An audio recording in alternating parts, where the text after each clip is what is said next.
We're hopelessly inadequate, hopeless. I think generally people underestimate the capability of AI. They sort of think like it's a smart human, but it's really much. It's going to be much more than that. It'll be much smarter than the smartest human. Yeah. I mean, it'll be like, can a chimpanzee really understand humans? Not really. You know, we just seem like strange aliens. They mostly just care about other chimpanzees, and this will be how it is, more or less, in a relative. In fact, if the difference is only that small, that would be amazing. Probably it's much greater. So, the biggest mistake that I see artificial intelligence researchers making is assuming that they're intelligent. They're not, compared to AI. And so a lot of them cannot imagine something smarter than themselves, but AI will be vastly smarter, vastly. So what do you do with a situation like that? What do you do with a situation like that? I'm not sure. You know, even assuming a benign scenario with AI, we will just be too slow. You know, it's like if a millisecond to something, let's say a computer that has like an exaflop of, you know, many exaflops of compute capability, a millisecond is an eternity, and to us, it's nothing. So, you know, I always think like human speech to a computer will sound like very slow tonal wheezing. It's kind of like whale sounds, you know, because what's our bandwidth? Like a few hundred bits per second, basically. Maybe a few kilobits per second if you're going to be generous. So, whereas a computer can easily communicate at a terabit level. So, the computer will just get impatient, if nothing else. It would be like talking to a tree. That's humans. Yeah, you could sort of think of humanity as a biological bootloader for digital superintelligence. For those who know what a bootloader is, a very tiny piece of code without which the computer cannot start. But it's sort of like the minimal bit of code necessary for a computer to start. Like you couldn't evolve silicon circuits. There needed to be a biology to get there. And just in general, the rate of advancement of computers is insane. And like a good example would be video games. You know, if you go back 40 years ago, 50 years ago, maybe, you had Pong. That was just two rectangles and a square. Now you've got photorealistic real-time simulations with millions of people playing simultaneously.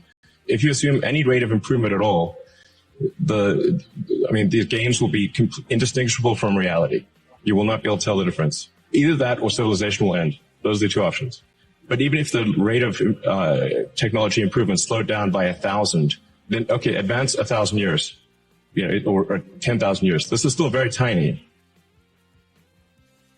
The first thing we should assume is that we are very dumb, and we can definitely make things smarter than ourselves. I mean, they didn't used to be humans, right? So our earliest civilization was very primitive. We didn't have any technology really. We're just like running around, you know, trying to not get eaten or trying to survive a winter. Now we have like heating and we grow food. This is all new stuff. So, you know, things have obviously gotten way more smarter than the past, way smarter.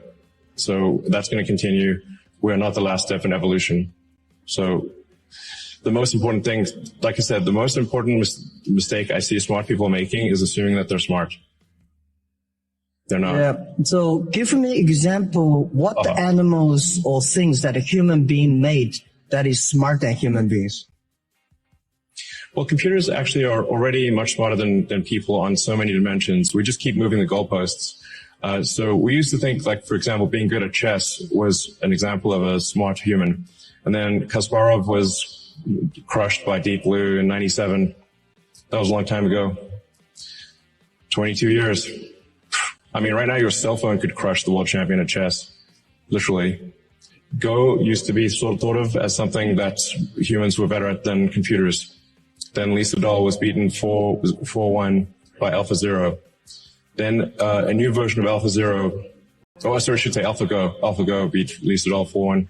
Then there's AlphaZero. AlphaZero crushed AlphaGo 100-0. Now it's just pointless because it just keeps playing itself. Humans are, trying to play a computer Go is like trying to fight Zeus. It's not going to work.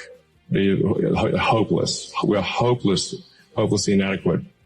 In terms of rendering, basically, there's just a smaller and smaller corner of intellectual pursuits that humans are better than computers, and that every year it gets smaller and smaller, and soon we will be far, far surpassed in every single way, guaranteed.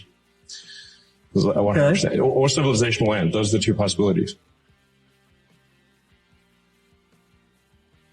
So the way I look at the CO2 thing is that we're running an experiment, which is to see what the CO2 capacity of the oceans and atmosphere is before Earth gets cooked. I don't think that's a wise experiment. That experiment, let's say that experiment is 99% likely to show that CO2 is no problem, but 1% likely to show that it's going to cook the planet. I don't think we want to take that 1% chance. It's just not smart. You think 1% is the right number? I think it's more than 1%. You think it's what?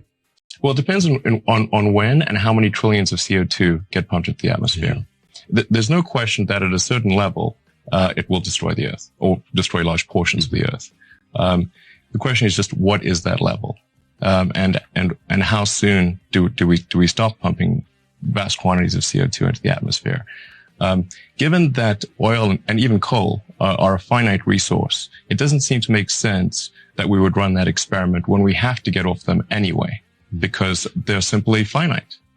I think people sometimes, how can one argue against that? Because to argue for it is to say that we will eventually run out of energy and die. Or civilization will collapse. So obviously we must find ways to produce energy in a renewable manner. The question is just how hard we should try, what pace we should go at it. And I think logically we should go as fast as we can, because since we know we have to get there eventually, it's better to get to a renewable future, a sustainable future sooner rather than later.